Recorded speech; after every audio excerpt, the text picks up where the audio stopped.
कालपासून एक फार मोठी काय म्हणता येईल त्याला एक संभ्रम चालू होता की ओमराजे कुठे आहेत, ओमराजे कुठे आहेत. ओमराजे निंबाळकरांच्या संबंधाने आम्हाला सगळ्यांना असं वाटत होतं की ते हलणार नाहीत. कारण यातल्या प्रत्येकाने राऊत साहेबांनी सांगितलं, आम्ही त्याचे साक्षीदार आहोत की कुणी आई भवानीची शपथ घेतली, कुणी कुटुंबातल्या सदस्यांची शपथ घेतली. आता जे देवाची शपथ घेऊन देवालाही सोडत नाहीत, ज्या कुटुंब आपलं सगळं काही असतं आपल्यासाठी, त्या कुटुंबातल्या आपल्या पोराबाळांची शपथ घेऊन त्यांची पर्वा करत नाहीत, ते पक्ष नेतृत्वाची पर्वा करतील अशी अपेक्षा करणं चूक आहे.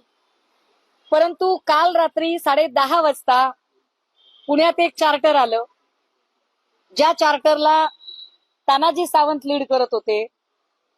तानाजी सावंतांच्या सोबत अजून काही लोक होती. यामध्ये नानासाहेब पाटील, मी चार्टर मधल्या लोकांची नावं सांगतेय, नानासाहेब पाटील, अमित क्षीरसागर, जयराजे निंबाळकर आणि ओमराजे निंबाळकर हे तानाजी सावंत यांच्या समवेत दिल्लीला गेले. खरं तर या सगळ्या लोकांचं दिल्लीला जाणं हे अचानक नव्हतंच. मुळात 10 तारखेला दिल्लीला एनडीएची एक महत्वाची बैठक झाली.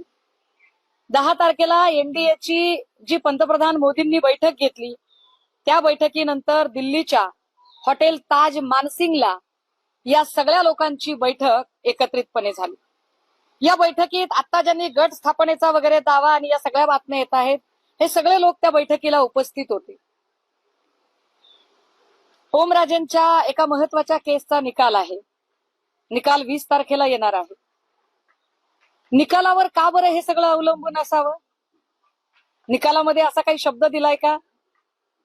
कदाचित निकालामध्ये अशी काही आश्वस्तता आहे का की आम्ही तुमचा पारंपरिक राजकीय विरोधक, तुमची कायमची डोकेदुखी संपवून टाकू, तुम्हाला तुमचा राजरस्ता मोकळा असेल, असा काही शब्द मिळालेला आहे का?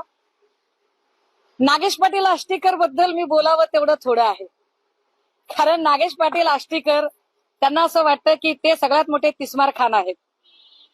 परंतु नागेश पाटील आष्टीकरांच्या गेल्या 2 महिन्यांपासून चाललेल्या जेवणावळी असतील, बैठका असतील, या सगळ्यांच्या बातम्या आमच्यापर्यंत पोहोचत होत्या. मी दिल्लीत नसले तरी दिल्लीत तुमचे 500 असतील, आमचे 50 तरी असतील. त्यामुळे तुमची जेवणावळी कुठे झाल्या, तुमच्या बैठका कुठे झाल्या, या सगळ्या टीमचे मुख्य कॅप्टन संजय देशमुख आणि या सगळ्या टीमचे व्हाईस कॅप्टन नागेश पाटील आष्टीकर